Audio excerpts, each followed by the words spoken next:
할렐루야. 네. 오늘 말씀 제목이 뭐죠? 우리 같이 한번 따라 읽어볼까요? 시작. 긍휼. 좀 우리가 잊혀져 가는 그 중요한 신앙의 그 가치, 긍휼에 대해서 좀 우리가 살펴보려고 해요. 그러면서 우리의 신앙을 또 다시 또 점검해 보기를 원합니다. 지난주 말씀 잠깐 우리가 돌이켜보면 신앙이 깊어진다는 것은 달리 표현하면 어떤 것이겠죠? 신앙이 성숙한다는 것이죠. 그 성숙한다는 것은 달리 표현하면 밸런스, 신앙의 균형을 맞춘다는 것이죠. 우리 사회가 지금까지 오면서 뭐죠? 민주주의라는 것을 이제 우리가 세워나가기 위해서 수많은 사람들이 정의를 외쳤어요. 그러면서 자신의 목숨을 희생하면서 민주주의를 지켰습니다. 그래서 우리 사회를 이루는 중요한 축이 바로 정의이죠. 그래서 종종 이 정의라는 단어를 정치인들이 많이 사용하는 것이죠. 그래서 자신의 그 싸움을 정의를 위한 싸움이다라고 이렇게 많이 이렇게 또 포장을 하는 것도 있습니다. 그러면서 정의를 위해서 싸우니 나를 선택해 주시고 나를 뽑아주세요라고 말씀하는 정치인들도 많이 있죠. 사랑하는 여러분, 하나님은 정의, 다른 말하면 공의의 하나님이시지만 또 하나님은 사랑, 인애와 자비가 많으신 하나님이십니다. 할렐루야. 그것이 하나님의 그 거룩하신 속성인 거죠. 그래서 세상이 말하는 정의와 기독교가 말하는 정의는 근본 자체가 다른 것이죠. 세상에서는 정의를 말합니다. 그 나름의 논리와 그 가치를 담아서 정의를 말하지만 기독교가 말하는 정의는 반드시 무엇이 내포된 정의라고요? 하나님의 인애하시고 자비로우신 그 헤세드가 반드시 내포되어 있는 정의이기 때문에 세상이 말하는 정의와 전혀 다른 것이죠. 그래서 세상이 말하는 정의를 저는 율법이라고 규정한다면 기독교가 복음이 말하는 정의는 그 안에 은혜의 법이 작용하고 있다는 것이죠. 성령의 역사하신 가운데서 그것이 사랑으로, 하나님의 사랑으로 수반된 정의, 그것을 기독교가 말하는 정의라고 말씀드릴 수 있어요. 근데 여러분, 어떻게 정의, 정말 어떻게 보면 시시비비를 가리고 어떻게 보면 잘못한 사람에게 엄한 벌을 주는 세상이 말하는 소위 그 정의와 하나님의 인애하시고 자비하시고 오래 참으시고 용서하시는 그 사랑이 어떻게 같이 공존할 수 있을까라고, 그것이 현실의 삶에서 가능하기나 한 겁니까? 라고 말씀하는 사람도 있겠지만 바로 여기서 복음의 차별성이 나타나는 것이죠. 무엇입니까? 그것이 바로 기독교 신앙의 힘이라는 거예요. 기독교 신앙의 힘은 이 두 가지, 하나님의 거룩하신 공의의 속성과 사랑의 속성이 동시에 복음을 통해서 또 복음을 만난 성령을 경험한 우리를 통해서 그것이 세상 가운데 흘러나갈 수 있다는 거예요. 그러나 세상이 말하는 정의는 이 두 가지 속성이 서로 같이 공존할 수가 없어요. 그렇기 때문에 이것이야말로 기독교가 말하는 복음의 차별성이며 복음의 타벌성이라고 해도 과언이 아니겠죠. 저는 이것을 또 학자들은 이렇게 말합니다. 이것을 동시성이라고 말하는 거예요. 동시성.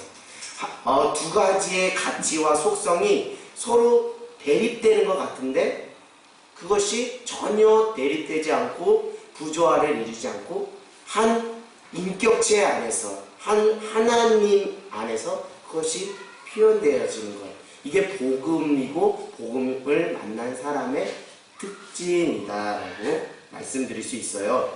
동시성이라는 것은 이런 겁니다. 서로 상반된 것이 동시에 일어나지만 서로 충돌하지 않는 것이죠.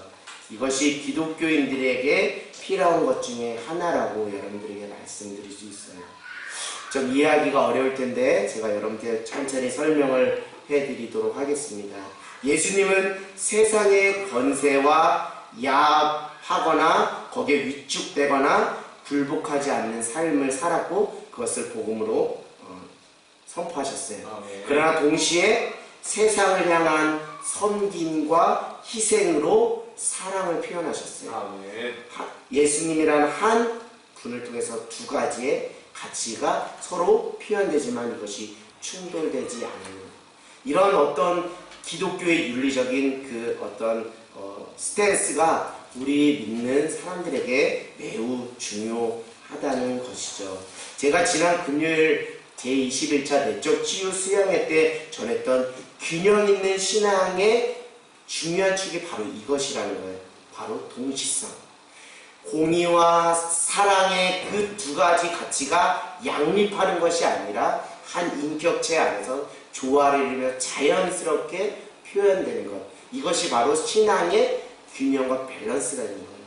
그러나 그 밸런스와 균형이 깨진 사람의 특징을 보면 어떤 사람은 하나님의 공의의 속성에만 너무 치우친 사람이 있고 또 어떤 사람은 하나님의 사랑의 속성에 치우친 사람이 있어요.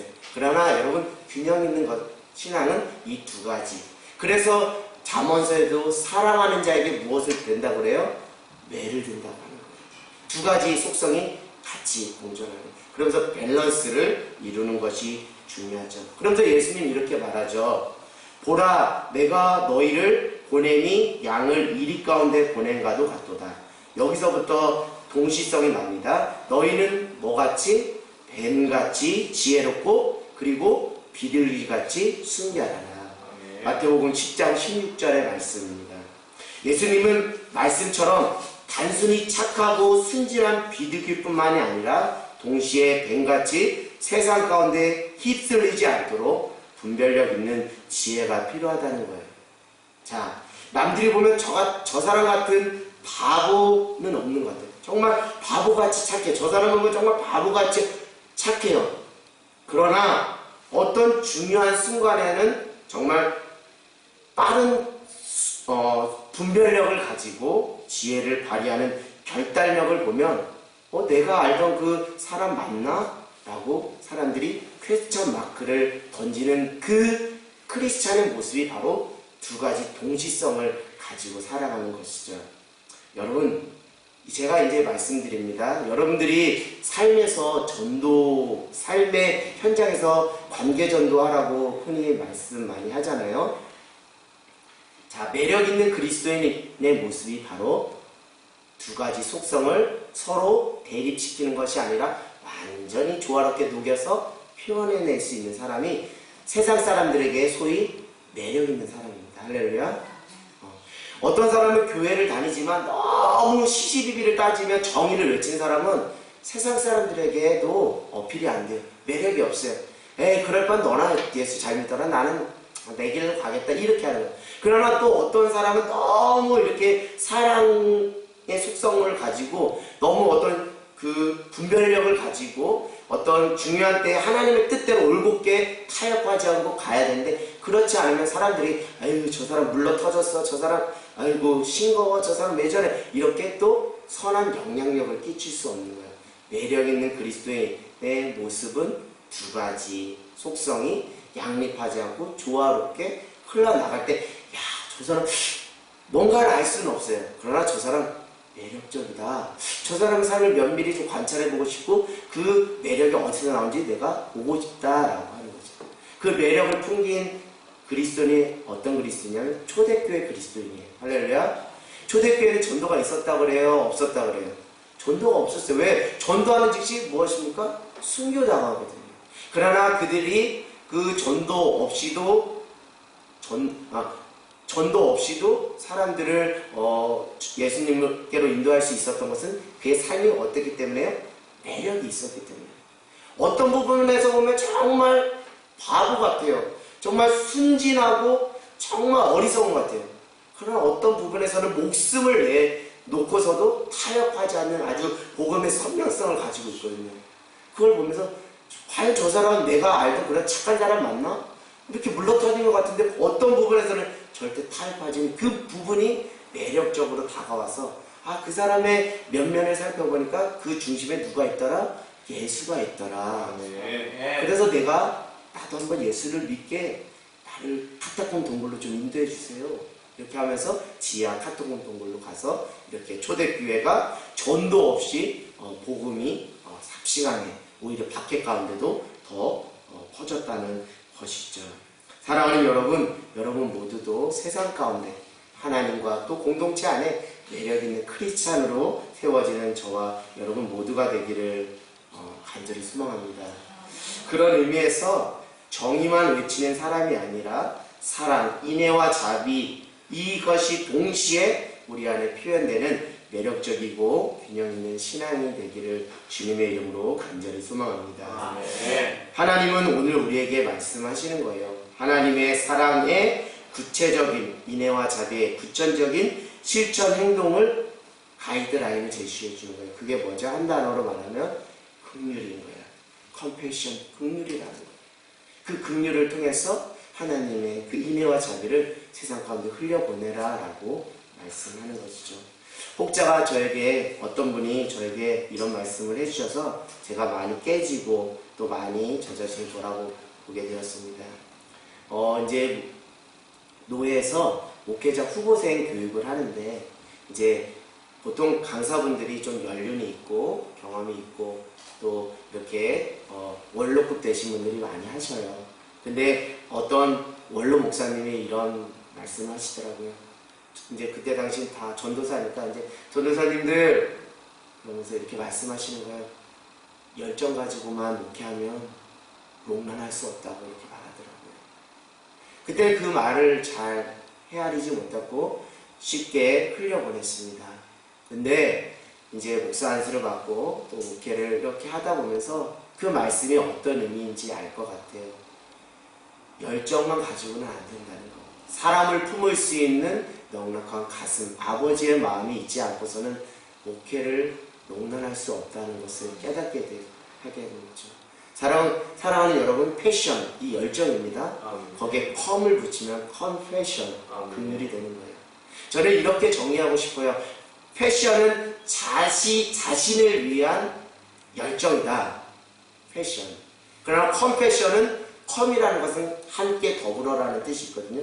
공동체를 향해서 내 몸을 던지는 그 열정. 죽어가는 사람을 향해서 내 모든 것을 던지는 저 죽어가는 생명이 꺼지는 그 사람을 보며 안타까워하면서 내 모든 것을 던지는 열정. 이게 컴패션이다. 여러분 지금 여러분은 패션을 하고 있습니까? 컴패션을 하고 있습니까? 사랑하는 여러분, 패션은 혹 정의를 외치는 그 사람이라 한다면 컴패션은 하나님이 우리에게 그토록 바라시는 긍휼인 줄 믿어요.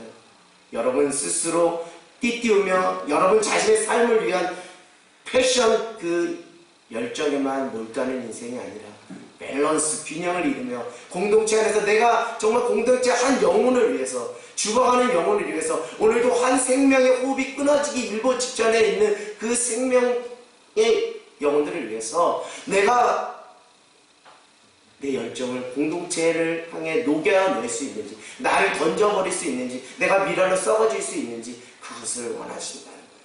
그것이 공동체를 살리고 그것이 생명을 생명되게 하는 놀라운 은혜가 있다는 것이죠. 사랑하는 여러분, 하나님의 긍휼의 완전체 결정판은 십자가입니다. 할렐루야. 예수 그리스도는 자신을 향한 패션, 열정이 아니라 죽어가는 모든 인류를 향해서 컴패션한 거예요. 자기를 던진 거예요. 자기를 완전히 십자가에 내어 맡긴 거예요. 그래서 죽어가는 영혼이 살아난 거죠. 저는 그 목사님의 말씀을 들으면서 여전히 꿈틀대고 있는 내 열정과 내 힘과 그 경험을 자랑하는 그 패션을 어떻게 하면 꺾을 수 있습니까? 주님, 하나님의 긍휼의 마음으로 영혼을 돌볼 수 있는 컴패션한 목회자가 될 수 있도록 주님 저를 변화시켜 주시옵소서라고 오늘도 또 기도할 겁니다. 할렐루야. 우리 하늘땅교회 안에 컴패션, 그 어떤 타자를 향해서 내 몸을 던질 수 있는 그 불같은 열정들이 우리 안에 회복되는 놀라운 은혜가 있기를 주님의 이름으로 간절히 소망합니다. 오늘 말씀 본문은 우리가 너무나 잘 아는 예수님께서 말씀하신 산산수훈에 나오는 팔복의 하나이죠. 긍휼히 여기는 자는 복이 있나니 그들이 긍휼히 여김을 받을 것이며. 할렐루야. 우리가 마태복음 5장 1절에서 12절을 통해서 팔복을 다 살펴보아서 읽어보아서 여러분들이 잘 아실 거예요. 긍휼히 여기는 자는 복이 있나니 그들이 긍휼히 여김을 받을 것이요 라는 이 복과 다른 복과 같은 팔복이지만 조금 그 어떤 차별 차이가 나타나는 것을 볼 수 있어요. 어떤 걸까요? 우리 그런 거 있죠. 대리운전에 그 광고에 앞뒤가 똑같은 대리운전 이런 거 있죠. 지금 마태복음 5장 7절은 앞뒤가 다를까요? 똑같을까요? 똑같습니다. 긍휼을 시작해서 긍휼을 끝나죠. 근데 다른 팔복은 앞뒤가 어떻게 보면 본질적으로 따지고 들어가면 다 똑같겠지만 단어적인 부분만 따지고 보면 앞뒤가 달라요. 그런데 마태복음 5장 7절만 보더라도 앞뒤가 똑같아요.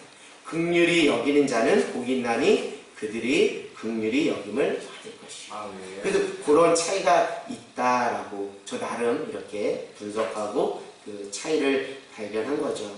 그러면서 저는 개인적으로 이 말씀을 이렇게 적용해 보았습니다. 긍휼을 심으면 긍휼을 얻는구나. 긍휼을 베풀면 긍휼을 받을 수 있는구나. 긍휼의 씨를 뿌리면 긍휼의 열매를 얻는구나. 할렐루야. 사랑하는 여러분, 그런 것 같아요. 저도 지금까지 정말 하나님의 그 마음과 무관하게 살았던 경험도 많습니다.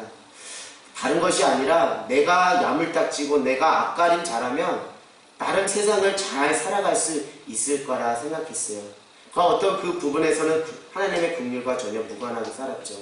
그러나 혹여나 내가 살다가 보면 실수를 할 때가 있잖아요. 그러면 내가 야물딱지게 살아가고 내 앞가림 잘했던 그것이 실수했을 때 내 스스로 무엇이 되지 않아요? 용납이 되지 않고 사람이 혹여나 나에게 긍휼을 베풀려고 하지만 그 긍휼을 내가 담아내고 받을 준비가 전혀 되지 않는 거예요. 결국 사람이 살아가는 인생에서 중요하게 놓치지 말아야 될 것이 사람과의 관계 속에서 긍휼이라고 봅니다.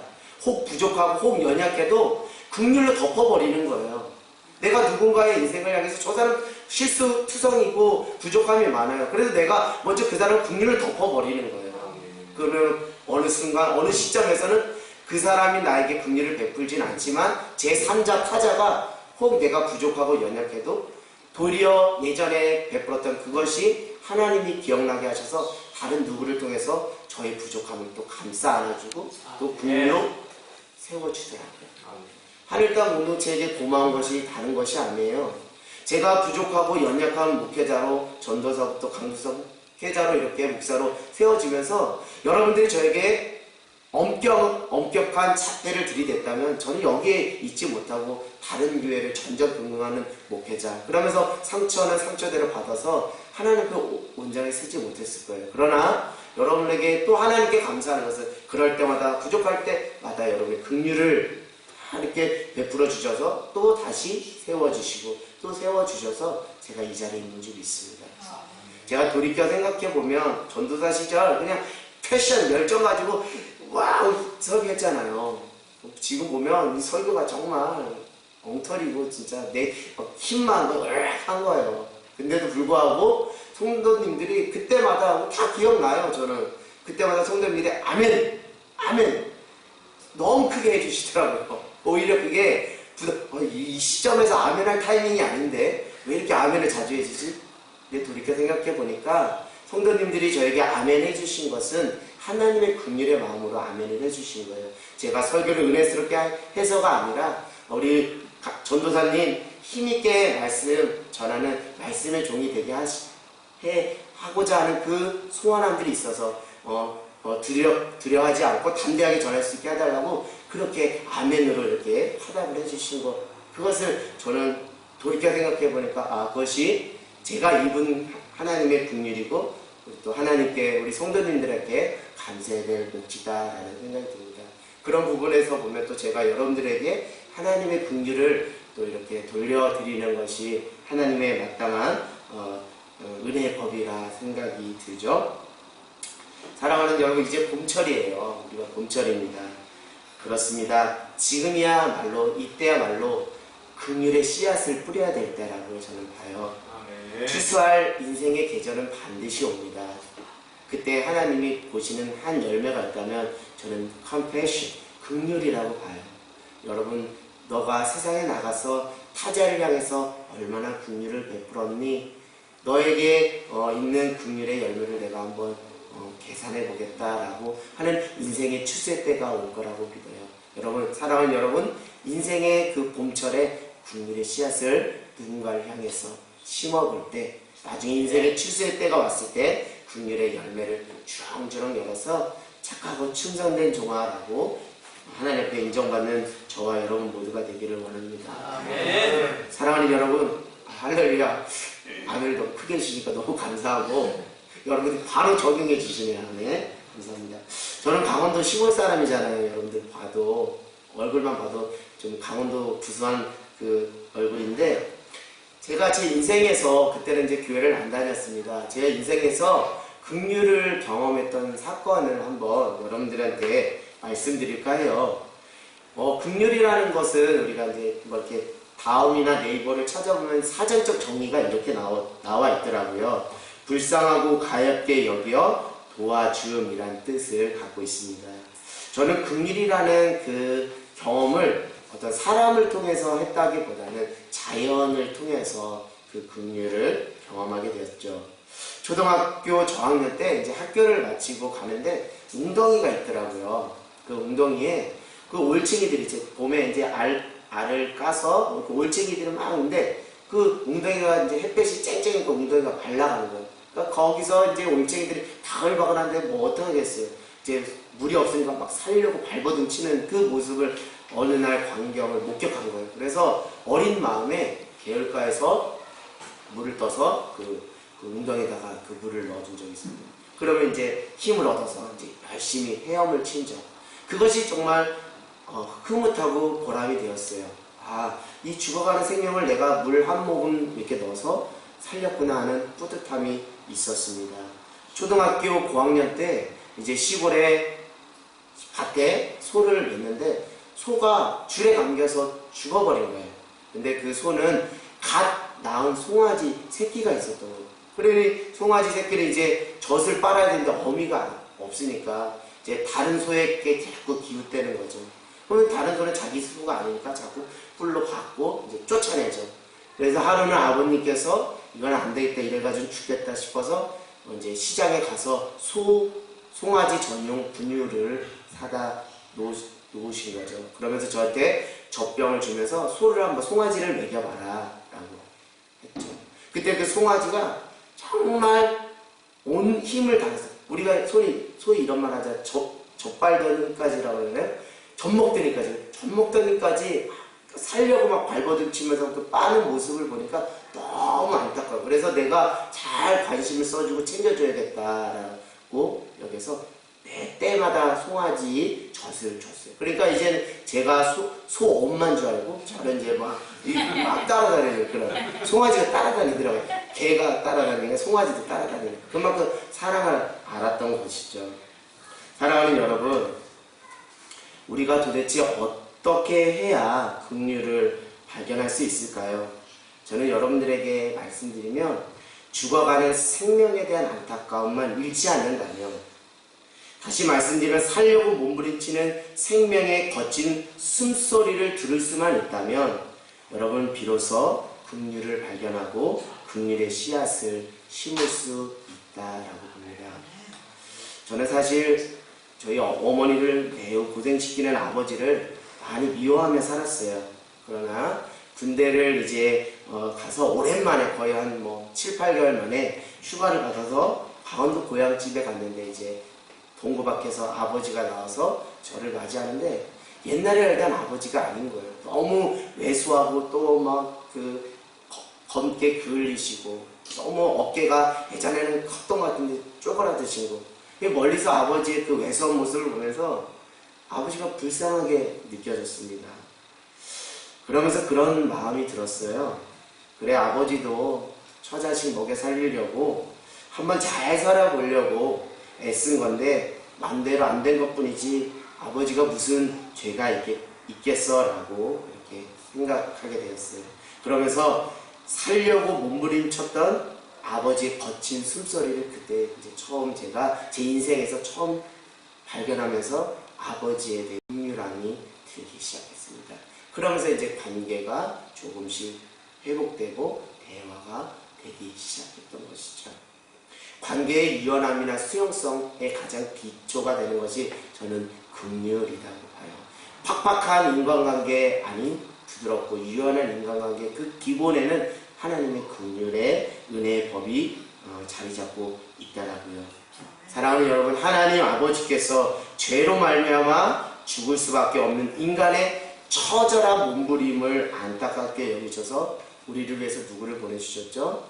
예수님을 십자가에 내어주신 거예요. 그것이 하나님의 긍휼의 절정이라고, 복음이 말하는 긍휼의 절정이라고 말씀드릴 수 있어요. 예수님의 십자가로 말미암아 우리는 사망에서 생명으로 옮겨진 인생입니다. 그래서 우리는 모두 하나님의 긍휼의 은혜를 입은 자들이죠.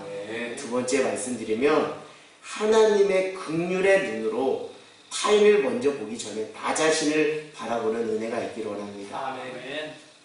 내가 누구의 긍휼이 없으면 한시도 살아갈 수 없는 존재라는 것, 하나님의 긍휼의 은혜가 아니면 한시도 살아갈 수 없는, 하나님께서 어느 순간 하나님의 긍휼을 처리하시면 나는 죽을 수밖에 없는 연약하고 부족한 죄인이라는 나 자신을 깨달을 때, 그곳에서 비로소 자연스럽게 타자를 향한 하나님의 긍휼이 나타나는 줄 믿습니다.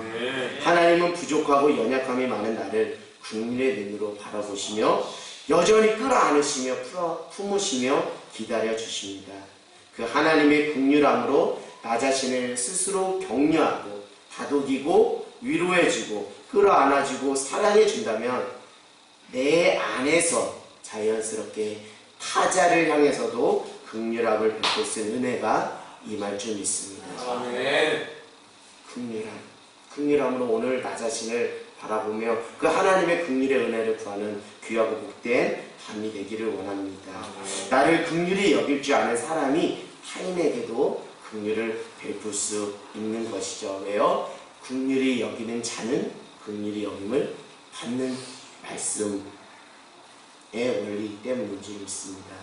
사랑하는 여러분, 곰곰이 생각해보면 우리가 속해 있는 공동체가 상식과 정의라는 그 어떤 기본 가치를 가지고 세워지는 것 같지만 절대 그렇지 않습니다. 오히려 정의를 부르짖는 공동체일수록 싸움이 더 심한 것을 저는 보게 되었어요. 그것이 정의입니다. 그것이 정의입니다. 사사시대의 그 마지막 구절이 이렇게 나오면 자기의 멋대로 한다? 소견에 오른다로. 그 사람들은 그것을 자기 소견이라고 생각하지 않아요. 정의라고 해요.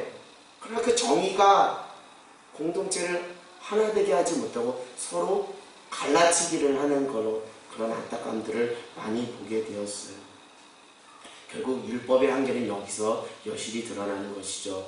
율법은 우리의 죄를 드러내는 그런 역할은 하지만 공동체를 근본적으로 치유하지는 못합니다. 결국 공동체를 치유하고 회복하고 세워가는 것은 하나님의 긍휼, 컴패션이 줄 있습니다. 이것이 하나님께서 예수 그리스도를 통해 우리에게 보여주신 은혜의 법이라는 것이죠.